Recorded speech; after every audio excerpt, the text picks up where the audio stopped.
The next speaker asked me, very kindly requested me, he's extremely humble, asked me to only state his name, rank, and serial number. So it's Dr. William Martin, rank Dean and former Dean, and the serial number is he's the fifth speaker for today. Well, first of all, I want to reflect on what a wonderful morning this has been. My career was changed by my volunteer work with Sai Baba, the organization in Haiti on 2 occasions, and Dr. Ganesh Yadlapalli is a good friend and has kept me informed about the continued successes of this Sai organizations around the world, and just the poster sessions outside are fabulous. So I guess I'd like to start this by saying thank you for all that you do and how much that you influence the world, and I think the optimism that you bring to all of us. And hopefully I can move this forward. It's 28:48 already? Okay, this shouldn't count. Which one is it? Like the big green one. Okay, there we go. Thank you. So Ganesh had first said, just talk about the environment and public health, because I am a dean of a college of public health. But I want you to think about this, and I want you to think about it. So it's environment, public health, and more. This is the pointer. That won't work. There we go. So as you know, we live in a world of disparities, and this happens to be indoor air pollution. But if I showed you the World Bank of severe poverty in the world, there'd be 100% homology to this slide. And you could pick poor sanitation, you could pick undernutrition, and you would see the same thing. And the interesting thing about a map, as I was thinking about this talk, it shows all the wealth above and all the poverty below.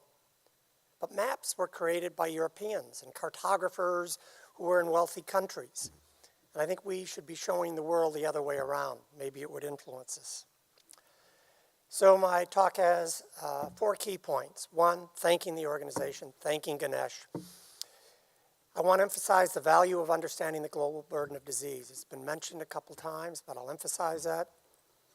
I'd like to give you an example of at least what I think is the least known environmental risk for human health on the planet, and it affects 2.8 billion people, and it targets specifically women and children. And finally, at the urging of Ganesh, I'm going to talk about what is the public health crisis of our time in the United States, and it has no end in sight. And if there's a subliminal message here, everybody interested in global health, we want to save the world.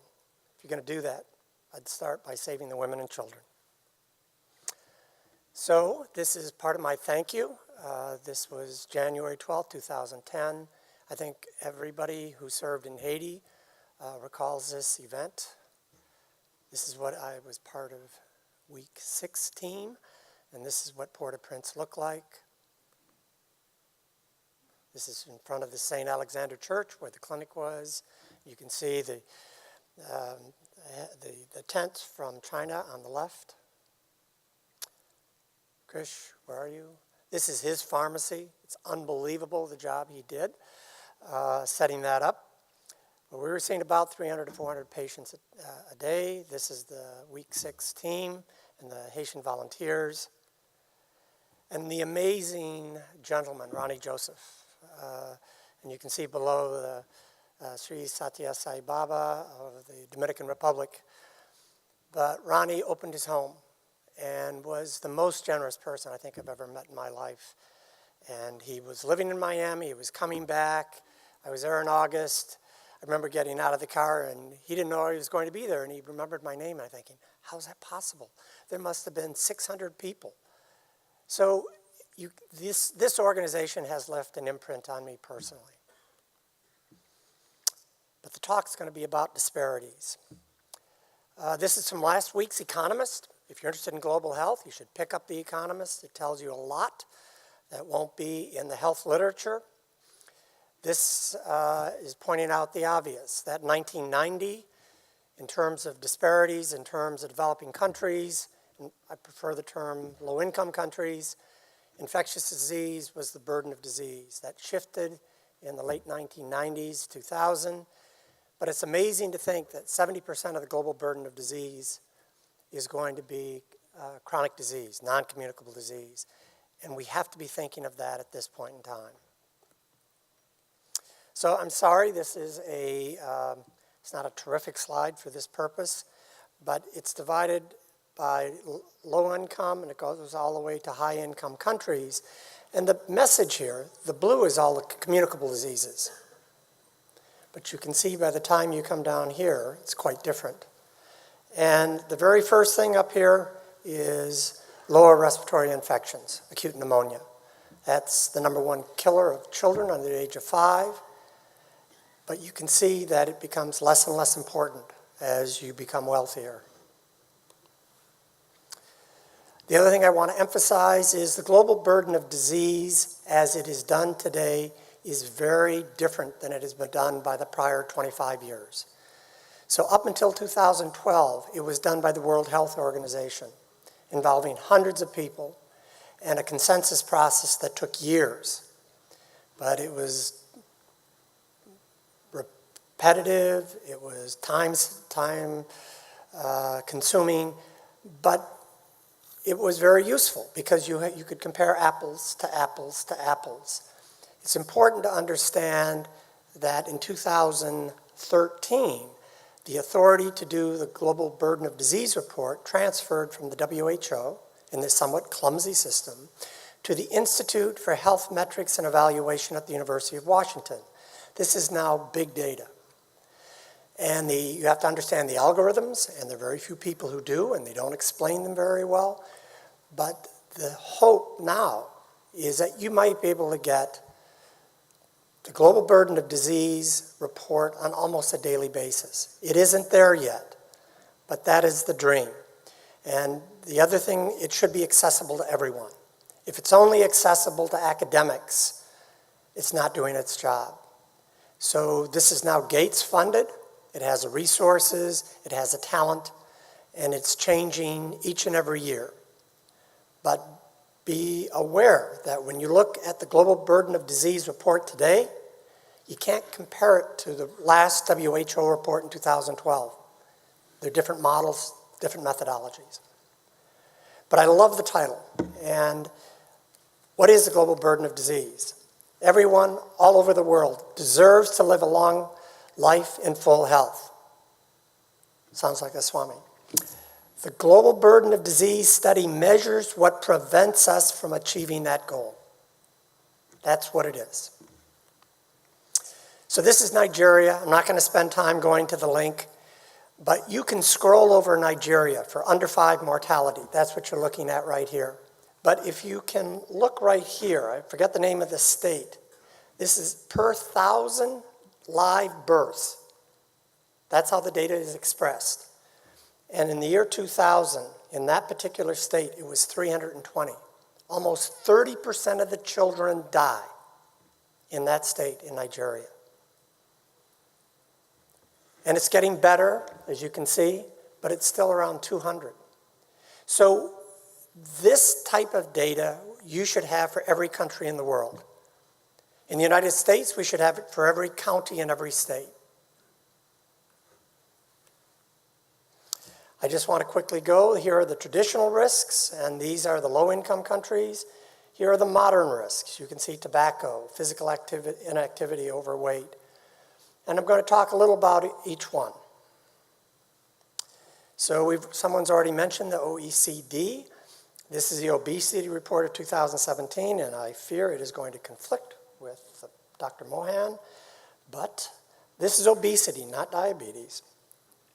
But these are the various countries. So Japan is the least obese country in the world of the OECD countries. You can see India down here. And you can see it looks very not so obese. But obviously, and this is a 2017 report, I think we have different data sets. Now notice that the light blue is self-reported, And the dark blue is country-based data. So that is more reliable. So I think some of these differences are reflecting that. So that's what's happening in our modern world. Oh, I'm sorry. That's really useless, isn't it, the way I'm doing this? Small detail. I can see it, though. Okay, thank you, Venkat. Okay, what I want to talk about now is indoor air pollution, household air pollution. Most people in this room have seen this. Their grandparents live this way. Almost everyone does. Half the planet, 3 billion people. So what does that mean? This was a front page of the New York Times talking about climate change. I'm not going to talk about that today, but this is perhaps the only thing we can reverse on this planet in the next century that will reduce global warming. I know that sounds crazy, but this is a short-lived climate forcer.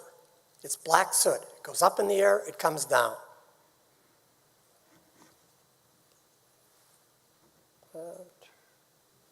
This is Kenya, very similar picture.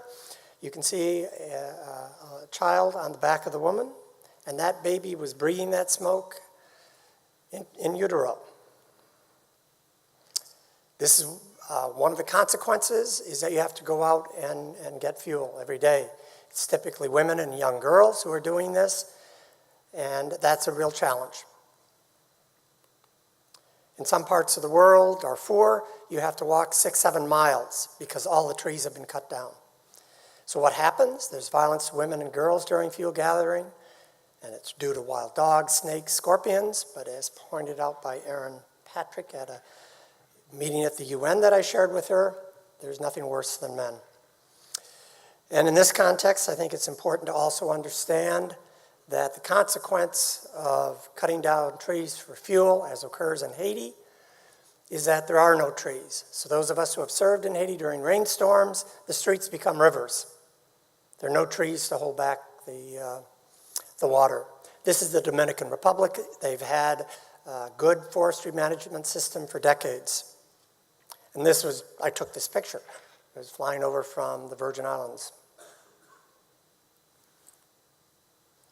So what are the health effects from household air pollution? It's what you might suspect.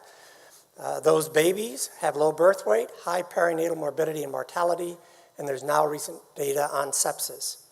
So it can cause mortality in the perinatal area, but it is the #1 preventable cause of death under age 5. The major cause of death from household air pollution is acute pneumonia. In adult women, it's COPD. It's also a cause in women of lung and upper airway cancers, and I keep saying women because they're the ones who are exposed to this. The men are off doing something else. And about half of the deaths, and we're talking about 4 million deaths a year, 4 million, half the deaths are due to cardiovascular disease, sort of like involuntary smoking. So this is from a paper I did that was published in Lancet, and it shows briefly that ambient air pollution and household air pollution are about the same, 3.5 million or so. The difference is, it says down here, 16% of ambient air pollution is due to household air pollution leaving the homes. So in Delhi, where Kalpana Balakrishnan has clearly shown, 40% of the outdoor air pollution in Delhi is due to household air pollution. So you can have the buses and the taxis and everything with LPGs, but if you don't deal with the household air pollution, you're going to be breathing filthy air. So what can you do about this? You can put in new Cookstoves, you could change the fuel. You know, the Give It Up campaign in India is fabulous. Who would have ever thought that you're having hundreds of thousands of people give up their subsidies for propane? Who would have thought? And that may work as long, I made a huge mistake, as long as you don't lose that subsidy and the government doesn't change its policy. That's what happened in Indonesia, where they changed all the fuel, 55 million households. And then the government came in and said, no, we don't want to do that. and everyone went back to biomass. So the NIH invests a lot of money. Kirk Smith is the father of this field. I just want to tell you about the Respire study in Guatemala. That's what it looks like. This is this is what the villagers, the women, and notice the babies, and this is after a plancha that has an efficient chamber plus a chimney. And guess what happened? This is the result of the pneumonia study. And if you just look here, hypoxemic RSV negative cases, that is the most severe forms of pneumonia, were significantly improved. So the idea here is if you can have those babies breathe clean air, they won't die of pneumonia. That's the hope. Maria Neira said it best. She's WHO, Director of the Department of Public Health and Environment. The best vaccine for pneumonia is ensuring that kids don't breathe dirty air at home. Back to a world of disparities. Okay, this, whoops, oh geez, I can't go backward. You see that was all different? It was all up above. That's tobacco. So that's, oh, thank you. Magic, this is Swami. That's tobacco.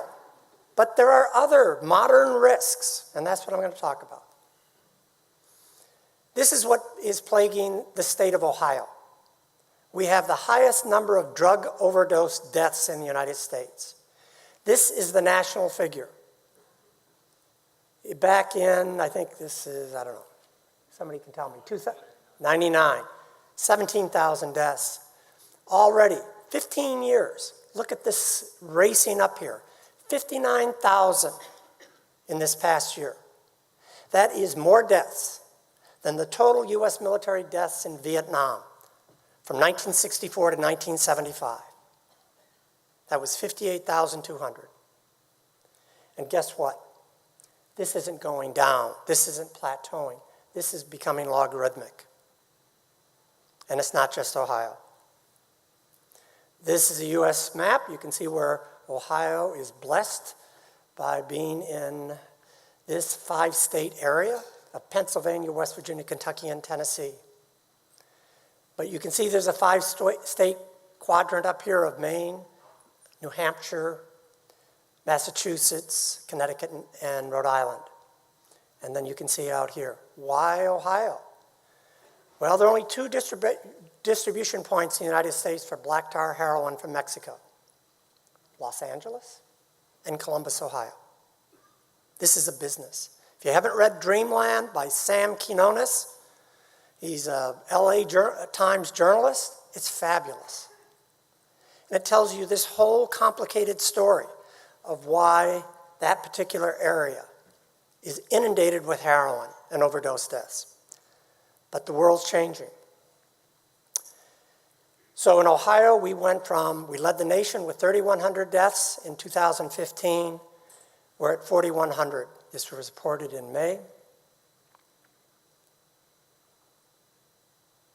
But the market is different today. And if you look right here, that's the heroin. It's kind of plateauing. This is fentanyl. And you can see fentanyl and its analogs are causing the deaths. And just to show you I hope it's the next slide. This is from yesterday's CDC morbidity and mortality report. They did a special. So the overdose deaths related to fentanyl and its analogs in Ohio, January and February of this year. Approximately 90% of intentional overdose deaths examined in 24 counties in January involved fentanyl analogs, or both, whereas heroin was identified in the minority, 6%. That changed in 2 years. 2 years. So it shows you what is happening in our country. And if you looked at California and said, well, we're cool, California's cool. This is a show that's coming to your town. I guarantee it. It's coming everywhere. It started in the Appalachian counties of Ohio because they are communities left behind. But now half the deaths in Ohio are in the urban centers. Half are in the rural. This is a true crisis. This tsunami hit our shores a generation ago, we just weren't paying attention. And it's just clearing the houses at the beach right now. But this is going up the mountaintops. I attended a press conference. The governor's staff invited me last Wednesday. And it was sobering. He talked about the progress that we have made in Ohio. Doctor shopping is plummeting. Physicians, dentists, veterinarians, writing prescriptions is plummeting. We've made lots of progress, but you can see it doesn't fit with fentanyl overdose deaths. And it doesn't fit with what else he said. I was shocked by this. I don't think anybody saw this coming. It is now estimated that 10% of babies born last year had neonatal abstinence syndrome. That means in the first 3 days of life, they went into withdrawal. And more than half of those are severe NAS, which they have to go into a NICU. There's a percentage of those babies who die because of the withdrawal, and it's incredibly painful. And the very sad thing is those babies have been being born in Ohio for a long time. We're figuring out they're in a cohort over the past decade. They're now 10, 12 years old. They're not doing well. They have a lot of developmental issues, and they have a lot of learning problems. That's 14,000 babies born last year in a single state. And this is our burden. We can't sit by and watch this. So if you want to read about it, this is a 2015 paper on prescription opioids and pregnancy and birth outcomes. It tells you about everything you need to know. Sad, it doesn't tell you a lot about the solutions. But there are solutions, there are ways to help people in recovery. There are ways of using medication-assisted treatment that gives them sustained sobriety. These people can come back from these near-death experiences.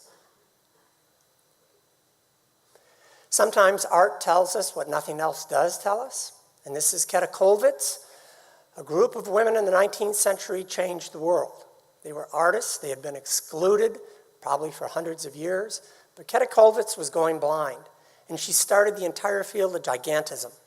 You still see it in museums in Europe. But this was her personal experience. Her child died young. So I think sometimes art can communicate in ways that certainly I cannot. I also want to leave you with a quote, because we all have great quotes, and I want to give you mine. When I was working on household air pollution at the NIH for 7 years and working across the government, every week at least, I was down at the Department of State. And I walked by to the cafeteria probably 100 times. But it was late in 2013. I already decided to go to Ohio State. I looked up and I saw this quote. And it was meant for State Department employees, but it could be meant for everyone in this room who continue to inspire me. It's a quote from John F. Kennedy a few months before he was assassinated. For in the final analysis, our most basic common link is that we all inhabit this small planet. We all breathe the same air. We all cherish our children's future. And we are all mortal. Thank you very much.